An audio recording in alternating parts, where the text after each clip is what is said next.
করছে আজ এই কারণেই তাদের বাড়ি টয়লেট হয়েছে, পাবলিক টয়লেট হয়েছে। যত মাত্র হজ করতে যায় তারা টয়লেট পায়খানা প্রস্রাব করে। এরকম আমিও চাই বাংলাদেশ এটাও একটা ইতিহাস হয়ে থাকবে। ভবিষ্যতে যারা আমাদের পরে আসবে তারা এসে যদি কোনোদিন এটা দেখবে তারা মনে করবে যেরকম স্বৈরাচারী করার কারণে তার বাড়ি আজকে পাবলিক টয়লেট হয়েছে। এই জায়গায় আমি শুনছি যে বাইরে থেকে আছে আয়নাঘর শুনে আসছি, বাস্তবেই দেখতেছি যে আয়নাঘরের মতোই ভিতরে, তবে ভিতরে অনেক পানি। আর নিচে শুনছি যে আরো নাকি দুইতলা আছে। এখন এটাই মনে হইতেছে যে এটাই মনে হয় আয়নাঘর ছিল। আমি যেটা মনে করি এখানে মনে হয় মোটামুটি 2-3টা বাড়ি আছে এক্সপিরিয়েন্স।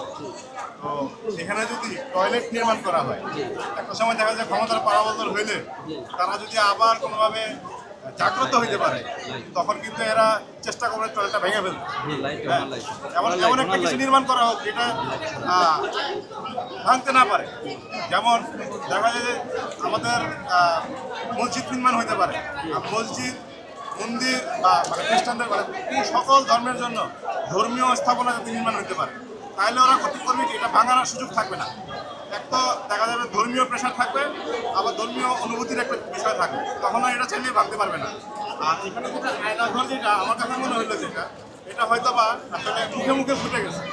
এটা হইতে পারে হয়তো বা পার্কিং লট ছিল, পার্কিং করছিল, কিন্তু দীর্ঘ সময় পরিত্যক্ত থাকার কারণে হয়তো বা পানি জমে গেছে, বা তাদের যে লোকজন থাকতে পারে তারা এখানে আত্মগোপনও থাকতে পারে, বা অনেক গতকালকে শোনা হয়েছে যে এখানে নাকি চুল বা হাঁটি টাটি পাওয়া গেছে।